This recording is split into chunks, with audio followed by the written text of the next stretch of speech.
Bonjour réseau LinkedIn et YouTube, Francis avec Exosystem. J'ai le plaisir, le bonheur même de recevoir un excellent partenaire dans notre chaîne logistique.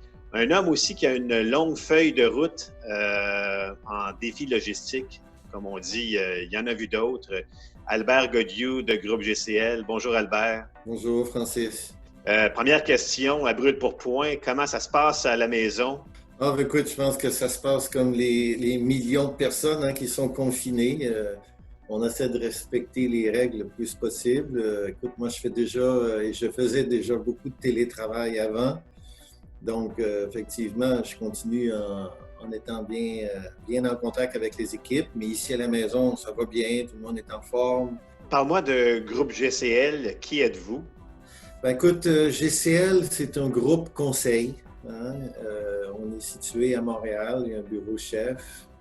Écoute, on existe depuis 1995, quand j'ai créé l'entreprise. On est à peu près une quinzaine de consultants à Montréal. Et puis, écoute, c'est l'amélioration de l'efficacité opérationnelle en logistique. On l'a défini à partir de prévision de la demande, tout ce qui est achat, provisionnement, gestion des stocks, réseau de distribution, opération des centres de distribution, transport et service clientèle. Donc, c'est un peu toute la chaîne logistique. On accompagne des PME, on accompagne des détaillants, des manufacturiers dans les projets logistiques qui sont de l'infrastructure, qui sont des technologies de l'information, qui sont un peu tous des projets d'amélioration d'efficacité. Je sais que c'est difficile de prévoir l'avenir, mais je sais que vous avez aussi une présence à l'international. Comment entrevois-tu, Albert, notre économie dans les 12 à 24 prochains mois? Écoute, je pense que moi, je vais y aller avec mon chapeau de logisticien, si on veut. Ça fait des années qu'on se bat pour la reconnaissance de la fonction logistique dans les organisations, pour que les organisations aient les moyens et les compétences pour être en mesure d'avancer et de faire sa place dans le conseil d'administration. Je pense que cette situation-là qu'on vit donne encore plus de lumière à cette fonction-là qui devient de plus en plus stratégique dans les entreprises. Je pense que, indépendamment du COVID et de la situation de crise qu'on vit, le supply chain logistique, c'est une fonction qui a encore à prendre sa place. Je pense que le COVID, avec tous les impacts qu'on a vus dans les dernières semaines, nous met en lumière beaucoup d'éléments par rapport aux approvisionnements à l'international, par rapport à la possibilité des entreprises d'être réactives, d'être flexibles, de pouvoir apprendre, évidemment, des transformations qui se passent auprès de la clientèle. Oui. Je pense que ça met juste encore plus de pression dans les organisations pour que la logistique elle monte vraiment dans le comité de direction et qu'elle soit vraiment partie prenante des stratégies d'entreprise. Oui. Donc, mais on va continuer avec les mêmes objectifs qu'on a, d'avoir une meilleure visibilité, de partager de l'information entre les partenaires, de pouvoir anticiper, pas avec notre boule de cristal, mais en étant carrément impliqué en amont auprès des fournisseurs et leur capacité à nous fournir des produits, et en aval auprès des clients qui effectivement vont avoir des changements de comportement d'achat. Tu parlais tantôt de comité de direction. Si tu faisais partie d'un comité de direction dans une PME au Canada présentement, quels seraient tes objectifs court, moyen terme pour donner de l'information privilégiée à notre réseau LinkedIn?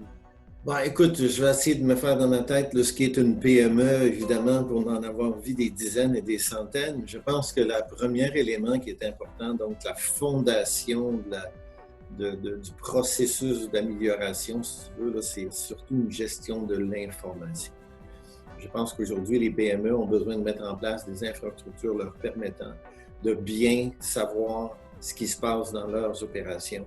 Oui. Moi, je dis toujours, quand on aura une personne qui est bien formée et qui vient avec des bonnes connaissances logistiques et opérationnelles et qu'on lui donne de la bonne information, il va prendre de bonnes décisions. Le problème aujourd'hui, c'est souvent on navigue dans le noir, souvent on réagit trop tard par rapport à des changements dans le milieu. Donc, la PME aujourd'hui, elle a besoin de mettre en place des systèmes leur permettant de bien maîtriser leurs opérations. Donc, on parle de traçabilité, on parle de mesurer leur productivité, on parle de mieux interagir avec les fournisseurs, d'avoir une meilleure visibilité dans leur réseau.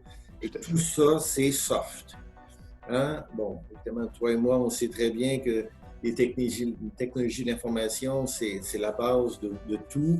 Donc, si on pense à automatiser, si on pense à robotiser, si on pense à faire plein de projets à saveur technologique, il faut s'appuyer sur des données et de l'information. Je pense que c'est certainement la base sur laquelle il faut s'appuyer. En terminant, Albert, je termine avec les questions hyper personnelles. Qui est le boss à la maison? C'est ma femme. Ah, je l'entends souvent, celle-là. Hein? On sait qui est-ce qui mène. Qui est-ce qui lave la vaisselle? Ah, non, ça, c'est nous deux. On a non, ça... Dis-moi, Albert, ton artiste musical préféré? J'ai eu différentes phases, là, mais moi, je suis une personne de YouTube. Ah, très bien. Et ton véhicule préféré? Préféré? Ouais. Écoute, moi, je suis une personne qui conduit des BMW depuis que j'ai 28 ans. Oui. Ça serait bien difficile de dire que j'aime pas, mais écoute, je continue. Et je vais changer l'année prochaine, mais je pense que je vais aller dans la même veine. Albert, on peut te rejoindre, groupe GCL. Je vais mettre dans le lien l'adresse, le site web. Alors, merci encore. Merci de ton temps et de ces précieux conseils très appréciés. Et puis, je vous donne rendez-vous, tout le monde, pour la prochaine capsule. Merci beaucoup. Merci à toi pour l'invitation, Francis.